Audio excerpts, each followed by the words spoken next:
Bonjour, je suis Yann, l'animateur réseau MSA. Je vais vous montrer aujourd'hui comment on crée sa micro-entreprise.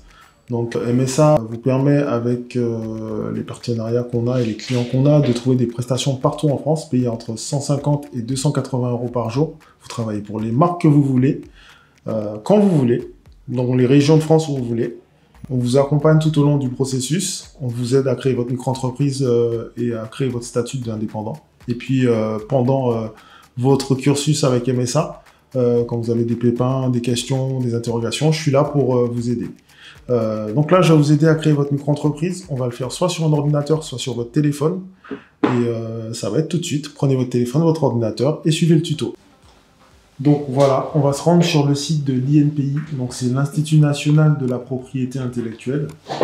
Vous allez aller sur la rubrique Mon compte une fois que vous serez sur ce site, parce que vous ne serez pas encore connecté tout de suite. Là, vous vous connectez ou vous créez un compte. Moi, j'ai déjà un compte. Il faudra faire une nouvelle connexion pour pouvoir vous connecter sur ce site. Donc voilà, une fois que votre compte est créé sur le site de l'INPI, vous validez votre connexion. Vous allez vous retrouver sur votre portail Mes informations.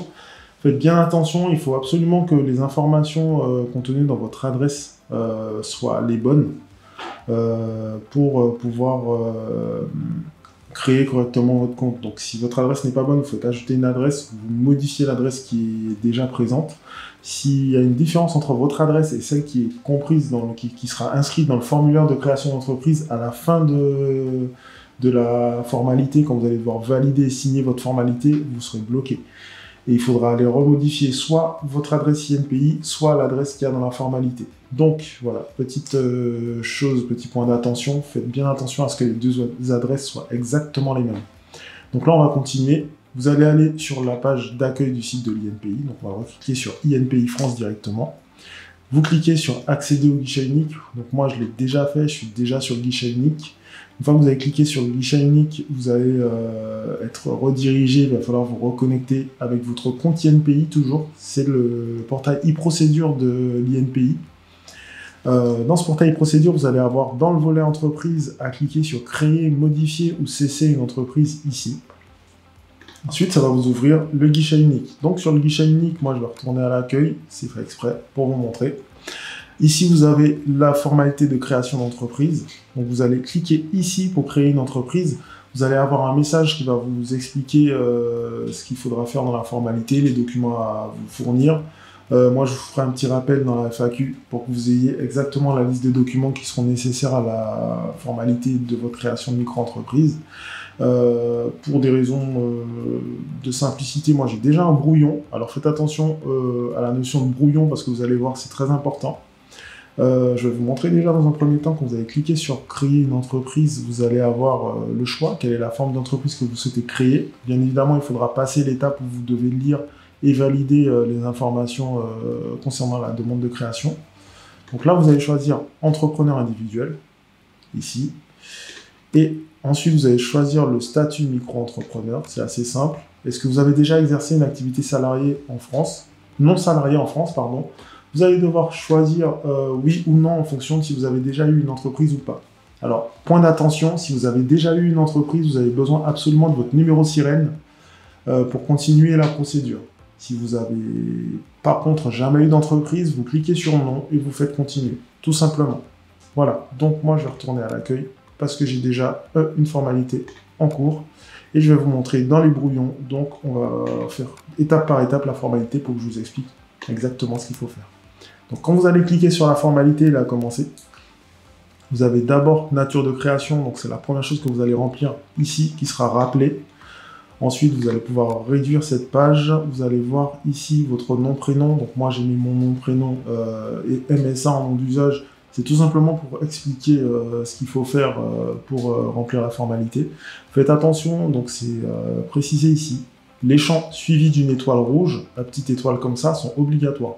Tous les champs qui ne sont pas précédés, suivis pardon, de la petite étoile rouge, ne les remplissez pas, ignorez-les, ça risque de vous poser problème par la suite.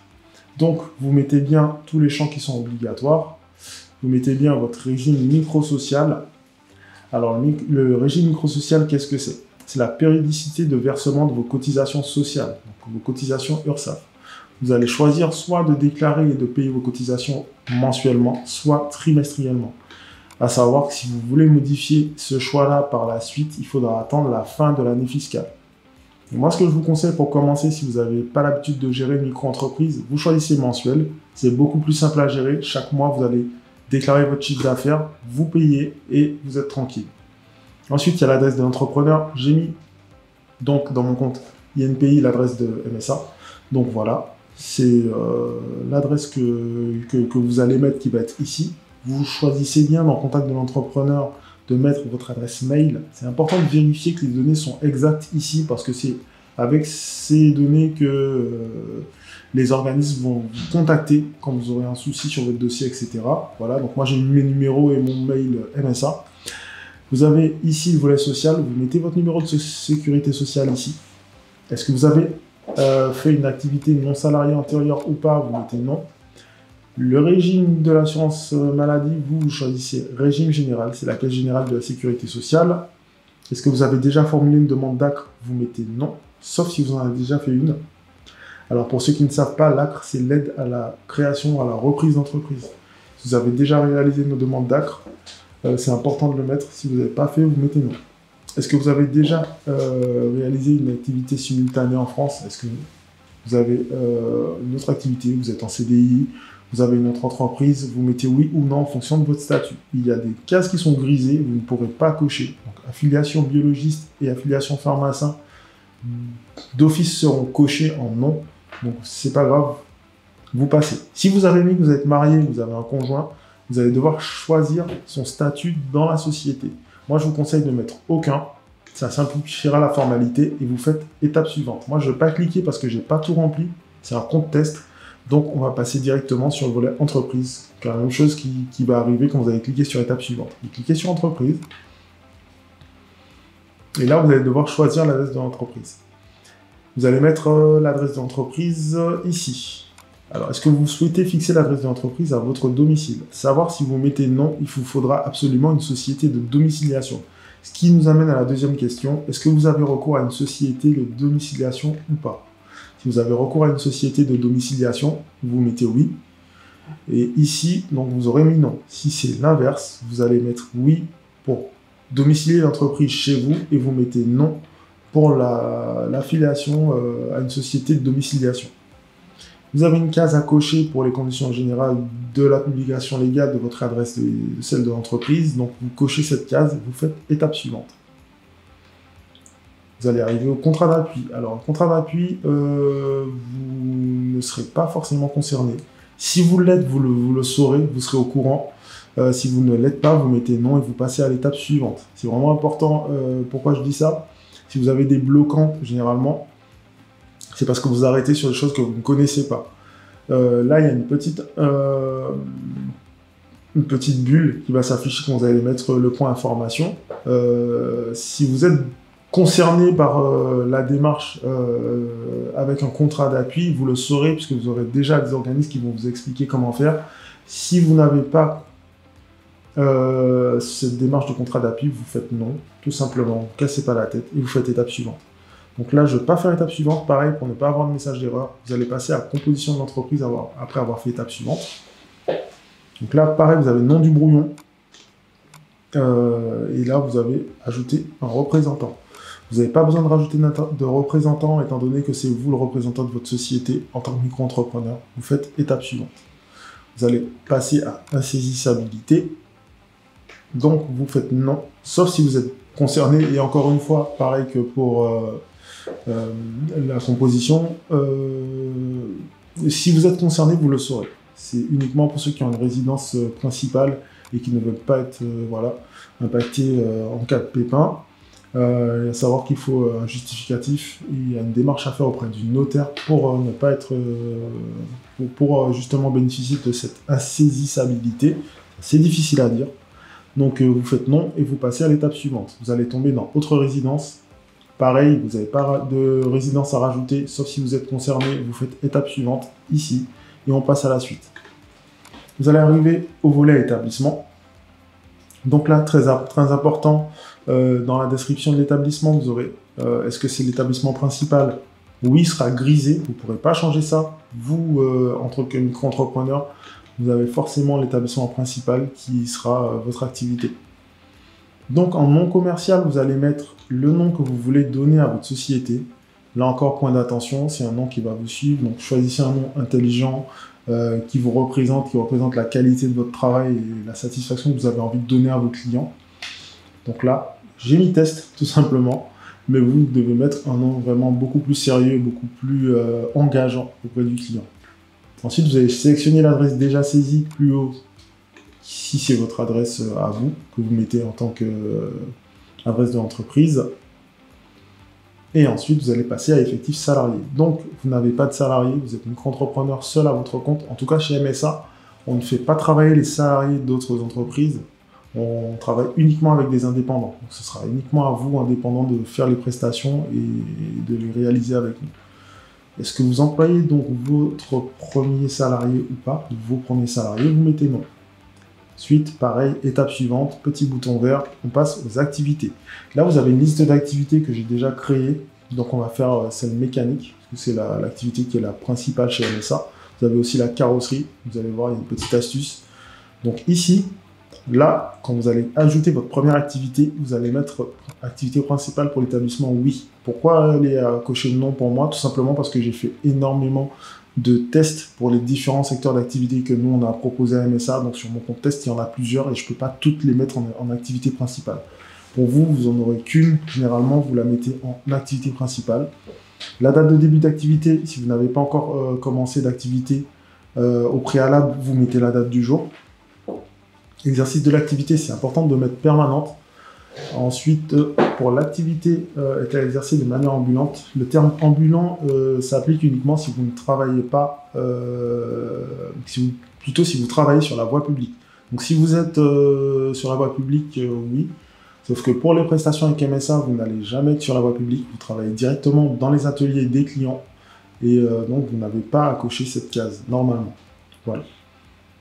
Est-ce que l'activité est dans le prolongement de l'activité agricole? Alors cette case, vous ne l'aurez pas, sauf si vous ajoutez une deuxième activité. C'est pour ça que moi je l'ai, parce que ce n'est pas l'activité principale que j'ai sur ce compte. Description de l'activité. Alors ça c'est important, ça vous l'aurez systématiquement. Donc vous mettez, alors à la différence de ce que j'ai fait, vous mettez prestation de réparation mécanique. Voilà. Hop, on va mettre un petit S. Donc voilà, vous mettez prestation de réparation mécanique, tout au pluriel.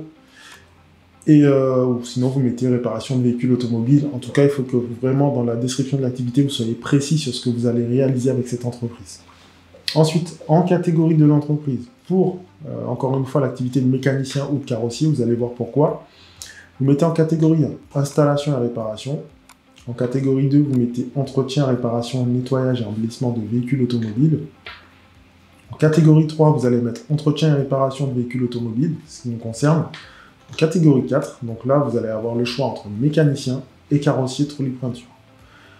Bien évidemment, vous allez voir si je choisis une mécanique, que l'activité, la catégorie que je vais choisir en 4e lieu correspond à la description de l'activité. Si vous êtes carrossier, vous mettrez prestation de réparation carrosserie ou réparation carrosserie de véhicules automobiles. C'est un exemple, mais en tout cas, soyez précis sur l'activité que vous allez exercer et qui correspond à la dernière catégorie qui s'affichera ici. On passe au type d'origine. Donc, le type d'origine, c'est la création de votre entreprise. Vous ne faites pas de rachat d'entreprise, etc. Donc, vous ignorez les autres choix. Vous choisissez création, vous passez à la suite. La justification de votre qualification professionnelle artisanale. Oui, artisanale, parce que vous êtes régi, vous êtes réglementé par la Chambre des métiers. Donc, pour l'option JQPA, vous allez choisir personne qualifiée. Et en qualité de la personne qualifiée, vous mettez l'entrepreneur. Et là, vous allez faire l'étape suivante. Moi, je ne le ferai pas, encore une fois, parce que c'est un compte test. On va passer à nom de domaine internet. Là, c'est uniquement si vous avez un site internet pour votre société, vous pouvez le mettre ici. Si vous n'en avez pas, ce n'est pas grave, vous pouvez passer, ça ne change absolument rien. En option fiscale, donc, une fois que vous allez passer, vous allez tomber sur les options fiscales. Vous pouvez opter pour le versement libératoire. Alors, qu'est-ce que le versement libératoire? C'est la possibilité pour vous de payer vos impôts en même temps que vos cotisations URSSAF. Moi, je conseille de mettre non et de payer ses impôts et de déclarer ses impôts en même temps que tous les Français à la période de déclaration.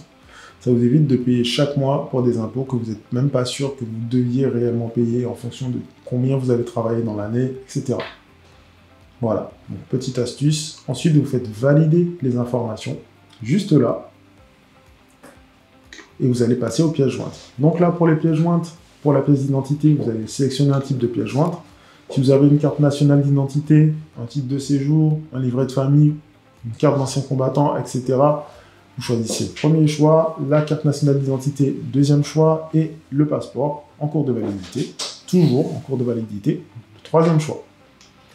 Ensuite, vous allez voir que ici, comme je vous ai dit au début, les champs suivis d'une étoile rouge sont obligatoires. Donc, vous mettez uniquement les documents là où il y a un champ avec une étoile rouge. Vous allez voir la liste des documents à prévoir et à se fournir.